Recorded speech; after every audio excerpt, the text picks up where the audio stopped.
साथियों नमस्कार। आज हम कक्षा 8वीं विज्ञान मार्च माह की वर्कशीट को हल करते हैं। तो बिना देरी किए हुए चलिए शुरू करते हैं। प्रश्न एक औजार बनाते समय कोई लोहार लोहे के गर्म टुकड़े से बार बार पीटता है। इस प्रकार लोहार लोहे टुकड़े में परिवर्तित कर देता है। तो बताइए, आ लोहे के टुकड़े का चपटी सीट में परिवर्तन हो जाना धातुओं के किस गुण को प्रदर्शित करता है? तो इसका उत्तर है आघात वर्धनीयता। बा नंबर, लोहे के टुकड़े को पीट पीट कर सीट बनाने में लोहार के द्वारा बनाया गया बल किस प्रकार का बल होगा? उत्तर पेशी बल। प्रश्न 2 में एक चित्र दिखाया जा रहा है। इसके अनुसार हमें प्रश्नों के उत्तर देना है। आ चित्र में दर्शाए गए एक कोशीय जीव का नाम लिखिए। इसका उत्तर है अमीबा। प्रश्न 2 अर्थात बा प्रश्न, यह जीव सूक्ष्म जीव के किस वर्ग के अंतर्गत रखा गया है? उत्तर है एक कोशीय जीव। प्रश्न नंबर 7, यह जीव अपनी आकृति किस कारण से बदलता है? उत्तर अमीबा की बदलती हुई आकृति उसे गति प्रदान करती है और भोजन ग्रहण करने में सहायता प्रदान करती है। प्रश्न दा, इस जीव के द्वारा होने वाले रोग का नाम लिखिए। उत्तर है अमीबियासिस। प्रश्न क्रमांक 3 आ नंबर, नीचे दिए गए चित्र को नामांकित कीजिए। साथियों, इस चित्र में हमें एक आंख का चित्र दिया हुआ है, अतः इसे हमें नामांकित करना है। आपको जैसे चित्र में स्पष्ट रूप से नामांकित करके दिखाया गया है, आप भी इसी प्रकार से नामांकित कर सकते हैं। यह आवश्यक नहीं कि पूरी तरह से जैसा दिखाया जा रहा है वैसा ही नामांकन आप करें। आप अपने स्तर से कुछ कम बिंदुओं को मिलाकर इसे नामांकित कर सकते हैं। प्रश्न बा, मान लीजिए आप एक अंधेरे कमरे में हैं। क्या आप कमरे में रखी वस्तुओं को देख सकते हैं? यदि नहीं तो इसका कारण लिखिए। उत्तर नहीं, हम अंधेरे कमरे में वस्तुओं को नहीं देख सकते हैं, क्योंकि हम चीज़ों को तभी देखते हैं जब उनके द्वारा प्रतिबिंब हमारी आंखों में प्रवेश करता है। चूंकि अंधेरे कमरे में वस्तु की सतह से कोई प्रकाश परिवर्तित नहीं होता है, इसलिए हम उन्हें नहीं देख पाते हैं। प्रश्न क्रमांक 7, यदि प्रकाश की एक समांतर किरण पुंज निम्नलिखित वस्तुओं से टकराए तो उनमें नियमित परावर्तन होगा या विसरित परावर्तन होगा? उत्तर इस सारणी से स्पष्ट हो रहा है। नंबर 1, लकड़ी के मेज में विसरित परिवर्तन होगा। नंबर 2, दर्पण में नियमित परावर्तन होगा। नंबर 3, गत्ते का पृष्ठ में विसरित परावर्तन होगा। नंबर 4, स्टील की थाली में नियमित परावर्तन होगा। जिस प्रकार से आपको इस सारणी में स्पष्ट हो रहा है। अगला प्रश्न आ नंबर, चित्र में दर्शाई गई व्यवस्था में बल्ब क्यों नहीं जला? इसके 3 संभावित कारण लिखिए। उत्तर नंबर 1, बल्ब फ्यूज हो सकता है। नंबर 2, सेल में धारा प्रवाहित नहीं हो रही होगी। नंबर 3, परिपथ में तारों का संयोजन ढीला हो सकता है। प्रश्न बा, आसुत जल को विद्युत का चालक बनाने के लिए हम क्या कर सकते हैं? उत्तर आसुत जल को विद्युत का चालक बनाने के लिए हम इस जल में कुछ नमक, एसिड या क्षार डालने से आसुत जल बिजली का चालक बन सकता है। नंबर 7, खेतों में जल देने की 2 आधुनिक विधियों का नाम लिखिए। उत्तर नंबर 1, ड्रिप सिंचाई। नंबर 2, भूमिगत सिंचाई। प्रश्न क्रमांक 5, नीचे दिए गए सारणी में कुछ वाद्य यंत्रों के नाम दिए गए हैं। प्रत्येक वाद्य यंत्र के सामने ध्वनि उत्पन्न करने वाले कंपायमान मुख्य भाग का नाम लिखिए। साथियों, हमें इस सारणी में वाद्य यंत्र और ध्वनि उत्पन्न करने वाला कंपायमान मुख्य भाग बताना है। तो इस सारणी में नंबर 1, वीणा कंपायमान मुख्य भाग होगा तनित डोरी। नंबर 2, तबला ढोलक कंपायमान मुख्य भाग तनित चमड़े की झिल्ली होगा। नंबर 3, बांसुरी कंपायमान मुख्य भाग होगा वायु स्तंभ। नंबर 4, गिटार कंपायमान मुख्य भाग होगा तनित तार। Number 5 harmonium. कंपायमान मुख्य भाग होगा वायु स्तंभ। नंबर 6 झांझ। कंपायमान मुख्य भाग होगा तनित डोरी। अगला प्रश्न, ध्वनि प्रदूषण मानव के लिए किस प्रकार हानिकारक है, अपने शब्दों में लिखिए। उत्तर, बहुत तेज ध्वनि कान के पर्दों को हानि पहुंचा सकती है। कान के अंदर जो हेयर सेल्स होते हैं वो पूरी तरह से खत्म हो सकते हैं और कान से सुनाई देना बंद हो सकता है।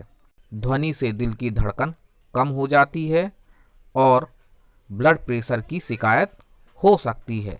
हाल की रिपोर्ट से यह पता चला है कि बहुत अधिक शोरगुल मानव का खून गाढ़ा कर सकता है, जिससे हार्ट अटैक का खतरा बढ़ जाता है।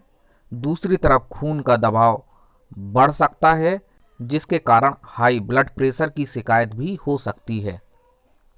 प्रश्न क्रमांक 6, एक दिन बूझो जूते की एक दुकान पर गया। वहाँ तरह तरह के जूते थे। बूझो को वहाँ कोई भी जूता ऐसा नहीं दिखा जिनके सोल तले खांचेदार ना हो। जूते के इस प्रकार के खांचेदार तले देखकर बूझे को ध्यान आया कि ऐसे खांचे तो उसने कारों, बसों व ट्रकों के टायरों पर बने देखे हैं। अब बताइए आ नंबर, जूते के सोल अर्थात तले एवं कारों, ट्रकों आदि के टायर खांचेदार क्यों बनाए जाते हैं। उत्तर, जूते के सोल तले एवं कारों, ट्रकों आदि के टायर खांचेदार इसलिए बनाए जाते हैं क्योंकि फर्श या रोड में अच्छी तरह से ये पकड़ बनाते हैं, जिससे अच्छी तरह से चला जा सकता है। प्रश्न बा, जूते के तले या सोल किस कारण से घिस जाते हैं। उत्तर, जूते के तले या सोल घर्षण के कारण घिस जाते हैं। प्रश्न क्रमांक 7, वाहनों के टायर किस पदार्थ से बनाए जाते हैं। उत्तर, वाहनों के टायर रबर से बनाए जाते हैं। साथियों, अब हम प्रोजेक्ट कार्य को देखते हैं। आ नंबर, वनोन्मूलन वनों की कमी के कारण इससे होने वाले दुष्परिणाम या वन्य प्राणियों का जीवन पर इसका क्या प्रभाव पड़ता है। वनोन्मूलन का स्थायी हल सोचना। इन बिंदुओं पर अध्ययन कर जानकारी एकत्र कीजिए। साथियों, हमें एक सारणी दी हुई है। इस सारणी के अनुसार हमें वनोन्मूलन कारणों के प्राकृतिक एवं मानव निर्मित में वर्गीकृत करके लिखना है। प्राकृतिक कारण, वर्षा न होना, पोषक तत्वों की कमी। नंबर 3, परागण में कमी। नंबर 4, गलत स्थान पर बीज को लगाना। मानव निर्मित कारण में पेड़ पौधों की लगातार कटाई, पेड़ पौधों को सही नहीं लगाना, पर्यावरण का लगातार प्रदूषित होना, खेतों के लिए वनों को काटना। अगला प्रश्न, वनोन्मूलन से होने वाले 4 दुष्परिणाम की सूची बनाइए। उत्तर, नंबर 1, पृथ्वी पर ताप के स्तर में वृद्धि। नंबर 2, जल स्तर में कमी। नंबर 3, ऑक्सीजन की मात्रा में कमी। नंबर 4, कार्बन डाइऑक्साइड में वृद्धि। Number 5, global warming. अगला प्रश्न, वनोन्मूलन से वन्य जीवों पर क्या प्रभाव पड़ता है, अपने शब्दों में लिखिए और चित्र भी चिपकाइए। उत्तर, वनोन्मूलन से वन्य जीवों के रहने के स्थान समाप्त हो जाएंगे, उनके भोजन के साधन भी समाप्त होने लगेंगे, जिससे कई वन्य जीवों की प्रजातियां खत्म हो जाएंगी।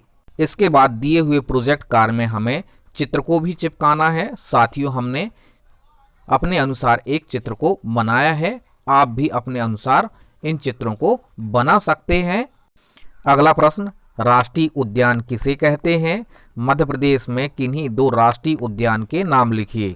उत्तर, राष्ट्रीय उद्यान एक ऐसा क्षेत्र है जो वन्य जीवों और जैव विविधता के संरक्षण के लिए होता है, जहां विकास, वानिकी, अवैध शिकार, शिकार और खेती या चराई जैसी किसी भी गतिविधियों की अनुमति नहीं होती है। सरकार एक क्षेत्र को राष्ट्रीय उद्यान के रूप में घोषित कर सकती है। मध्य प्रदेश के 2 राष्ट्रीय उद्यान के नाम, नंबर 1 कान्हा राष्ट्रीय उद्यान, नंबर 2 माधव राष्ट्रीय उद्यान। प्रश्न नंबर ई, वन और वर्षा में क्या संबंध है? उत्तर, वनों के कारण वर्षा होती है। यदि वन नहीं होंगे तो कई स्थानों में सूखा पड़ जाएगा और कई स्थानों में असमय अत्यधिक वर्षा होगी, जिससे बहुत अधिक हानि हो सकती है। नंबर एफ, हमें कागजों की बचत क्यों करनी चाहिए? उन कार्यों की सूची बनाइए जिनके द्वारा आप कागजों की बचत कर सकेंगे। उत्तर, हमें कागजों की बचत वनों को बचाने के लिए करनी चाहिए। लगभग 1 टन कागज के लिए 17 पेड़ों की आवश्यकता पड़ती है। कार्यों की सूची जिससे हम कागजों की बचत कर सकेंगे। नंबर 1, जितना आवश्यक हो उतनी ही कॉपी खरीदनी चाहिए। नंबर 2, कागज का उपयोग लिखने में संपूर्ण रूप से होना चाहिए, कोई भी पेज अधूरा नहीं छोड़ना चाहिए। नंबर 3, अनावश्यक रूप से किसी भी प्रकार का प्रिंट नहीं लेना चाहिए। प्रश्न नंबर 12, समतल दर्पण के सामने विभिन्न कोणों से आपतित किरण के लिए परावर्तन कोणों की गणना नीचे दी गई सारणी के अनुसार कीजिए। साथियों, आपको एक सारणी स्पष्ट रूप से दिखाई जा रही है। इसमें विभिन्न कोणों और उनके मान चांदे के अनुसार बनाए गए हैं। आप भी इन्हें चांदे के अनुसार इन कोणों को बना सकते हैं, जिस प्रकार से आपको स्पष्ट रूप से चित्र में दिखाया जा रहा है। साथियों, धन्यवाद। अगली वीडियो में हम जल्द मिलेंगे इसी प्रकार की जानकारी लेकर। आपसे एक अनुरोध है, यदि आपने हमारे चैनल को सब्सक्राइब नहीं किया है तो इस चैनल को सब्सक्राइब करें, लाइक करें, शेयर करें। धन्यवाद। जल्द मिलते हैं।